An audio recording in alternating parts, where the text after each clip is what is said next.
નમસ્કાર વિદ્યાર્થી મિત્રો, અલગ અલગ કોમ્પિટિટિવ એક્ઝામમાં બ્લડ રિલેશનના પ્રશ્નો અવારનવાર પૂછાય છે.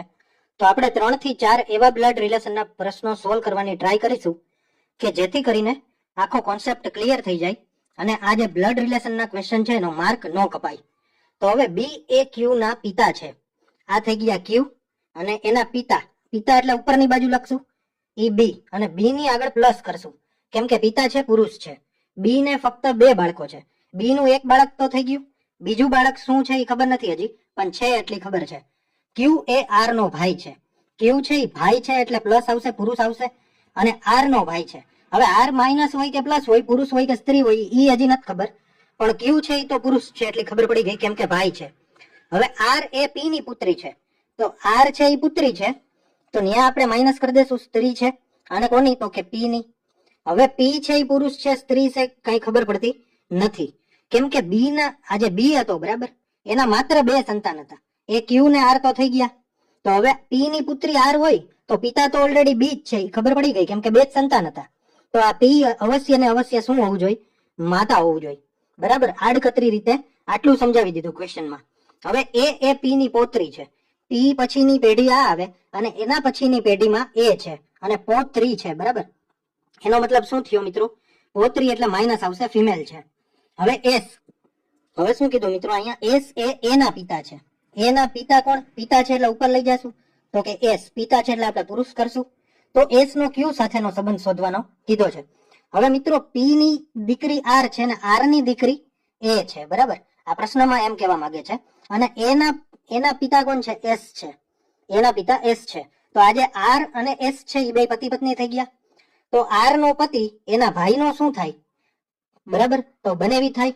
તો હવે એના માટે ઓપ્શન આપેલો છે, ઓપ્શન ડી બનેવી આવશે કેમ કે એસ નો ક્યુ સાથેનો શું સંબંધ છે? તો એસ નો જેનું પહેલા પૂછ્યું હોય એનો આન્સર લખવાનો થાય તો એસ શું થશે મિત્રો? બનેવી થઈ જશે. હવે આપણે આગળનો ક્વેશ્ચન જોઈશું. સુનીતા કરણની પુત્રી છે. આ લખી લ્યો, સુનીતા કરણની પુત્રી એટલે કરણ આવી જશે ઉપર, એ એના પિતા. કનિકા એ કરણની માતા છે. હવે કરણ કરતા ઉપર જવાનું છે એટલે આપણે અહીંયા પાછું લખી લેશું સુનીતા કરણ અને કરણની માતા કોણ છે? તો કે કનિકા. કનિકા. બરાબર, આટલું થઈ ગયું. હવે પૂનમ અને શ્રુતિ કરણની પુત્રીઓ છે. હવે કરણની પુત્રી 2 લખવાની થશે અહીંયા, એક છે પૂનમ અને એક છે શ્રુતિ. બરાબર, આટલું લખી લીધું. હવે શ્રુતિનો કનિકા સાથેનો શું સંબંધ છે? શ્રુતિ અહીંયા છે, કનિકા અહીંયા છે. શ્રુતિ નો કીધું ને, શ્રુતિ નો એટલે શ્રુતિ શું થાય એ લખવાનું. કનિકાની શું થાય? તો કે એના દીકરાની દીકરી. દીકરાની દીકરી શું થાય મિત્રો? તો કે પૌત્રી. એટલે ઓપ્શન સી સાચો થઈ જશે અહીંયા. હજી આપણે એક ક્વેશ્ચન જોઈશું. રઘુ અને બાબુ 2 જોડિયા ભાઈ છે. બરાબર, તો અહીંયા લખી લ્યો રઘુ અને એની બાજુ વાળો એનો ભાઈ બાબુ. બાબુની બહેન રીમા છે. હજી એક બેન આવી ગઈ તો લખી લેવાનું રીમા. રીમાના પતિ રાજન છે. હવે રીમાના પતિ છે એટલે આપણે એને બાજુમાં જ લખશું રાજન. બરાબર, રાજન અને બોક્સ કરી દો એટલે આ 2 પતિ પત્ની છે. બરાબર, હવે રઘુની માતા લક્ષ્મી છે. રઘુની માતા લક્ષ્મી. બરાબર, અને લક્ષ્મીના પતિ રાજેશ છે. તો આની બાજુ વાળા કોણ છે? રાજેશ છે. આ પતિ છે, આ પત્ની છે. બરાબર, તો રાજેશ નો રાજન સાથે શું સંબંધ થશે?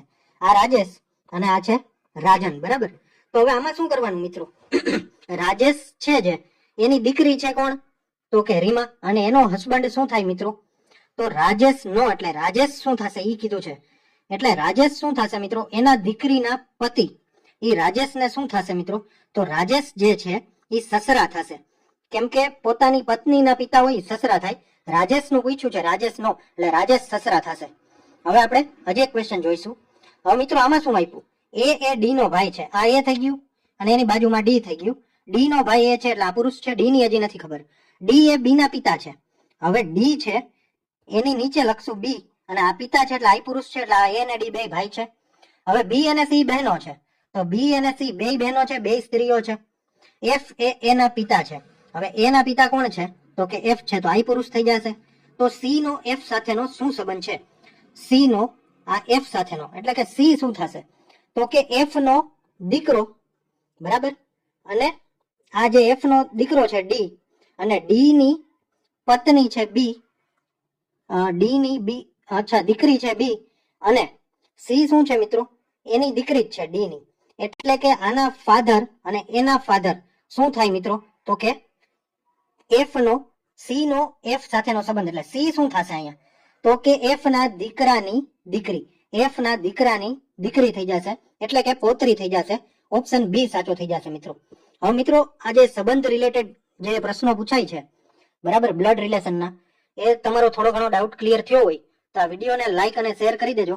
અને જો આ ચેનલમાં નવા હોય તો ચેનલને સબસ્ક્રાઇબ કરી અને બેલ આઇકન દબાવી દેજો, જેથી કરીને આપની આવનારી એક પણ અપડેટ આપનાથી મિસ ન થઈ જાય.